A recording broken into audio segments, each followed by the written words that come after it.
السلام عليكم ومرحبا بكم في قناتي وقناتكم قناة بنات يدي. اليوم ان شاء الله راح نشارك معكم هذه الوصفة، وصفة البريوش، وصفة ناجحة مليون بالمئة. تجي خفيفة وتجي مقطنة من الداخل ومفخفخة، وتقطع لكم كمية ما شاء الله وبمكونات موجودين في كل بيت. ان شاء الله كامل بكم تجربوها وتردوا عليا وتقولوا لي الرأي ديالكم كيفاش جاتكم هذه الوصفة. الا كنتي حبيبتي اول مرة تشوفي القناة نقول لك ما تترديش باش تشتركي وتفعلي زر الجرس باش يوصل كل ما هو جديد. وحبيباتي ومتتبعاتي الوفيات نقول لكم بداو لي لا فيديو هكا بالجام باش تشجعوني ونزيد نجيب لكم بزاف وصفات الناجحين الاقتصاديين. نروحوا للوصفه على بركه الله. بسم الله. نحتاجو في الوصفه نتاعنا 2 كيسان تاع الحليب يكون دافي. هنايا خديت العبار بالكاس تاع ام وليد او الحجم تاعو يكون 220 مليلتر. هنايا راح نضيفوا عليهم مغرفه ونص كبيره تاع خميره العجين. هنايا دائما في المشتى ديروا مغرفه ونص تاع خميره العجين، وفي الصيف ديروا غير مغرفه. راح نضيفوا عليهم نص كاس تاع السكر ونخلطوا المكونات مليح مع بعضياتهم حتى يولي هذاك الخليط متجانس وهذاك السكر يذوب لنا كامل. من بعد نغطوا عليهم ونخلوهم يرتاحوا لنا 10 دقائق.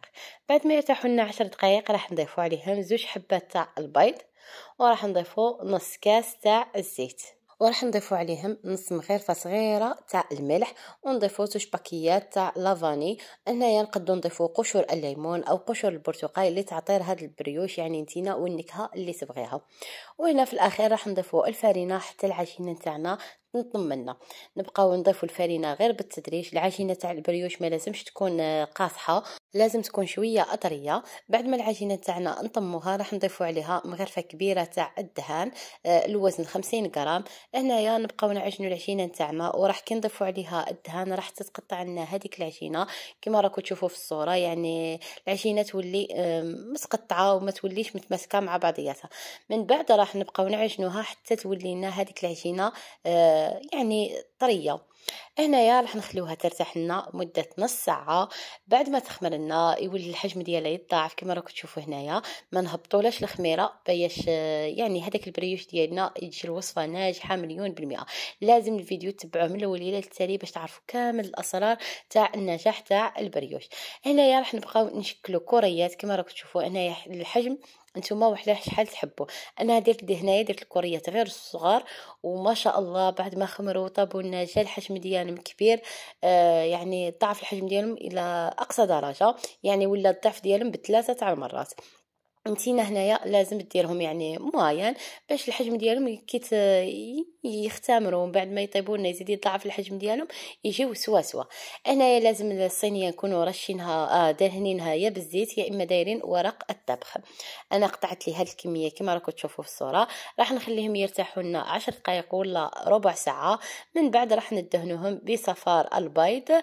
شوفوا هذاك صفار البيض اما تضيفوا له شويه تاع القهوه ولا تضيفوا له شويه تاع الحليب، انتم يبقى لكم هنايا اختياري.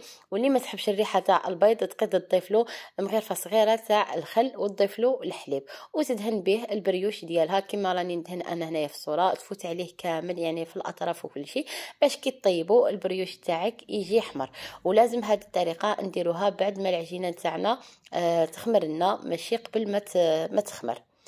انايا بعد ما ندهنوه بصفار البيض راح نرشوه بتحبوا بجنجلان، تحبوه بقوقاو ايفيلي ولا اللوز ايفيلي، يعني التزيين يبقى لكم اختياري. وكذلك البريوش نتاعكم تقدروا تحشيوه بالشيكولاته ولا كريم باتيسير انتوما وباش تحشيوه. وإلا كنتوا تحبوا هكا اقتصادي ما ديروا فوسطو حتى حاجه ويجيكم خفيف ما شاء الله. هنا نكونوا سخنا الفرن تاعنا على اعلى درجه.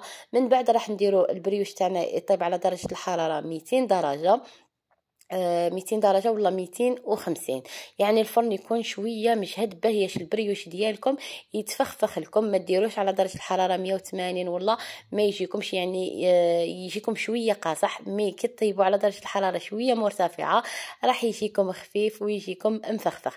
هنايا بعد ما طابلي دهنته بالعسل ولا لا جولي ولا الكوفيتير نتوما وباش تحبوا. انا كنت دهنته هنايا بالعسل وكما راكم تشوفوا هنايا كان مازال وسخون سخون وكانت الاضاءه عندي شويه قويه. ظلمتها لكم هكا باش تشوفوا يعني الشكل ديالو والنجاح ديالو. يعني كي تعصريه ما راح يهبط لكم ما والو، يجي مفخفخ من الداخل، ما يجيش معجن ما شاء الله. نتمنىكم كامل بكم تجربوا هذه الوصفه، واذا جربتوها خليوا لي كومونتير هنايا، قولوا لي الراي ديالكم فيها.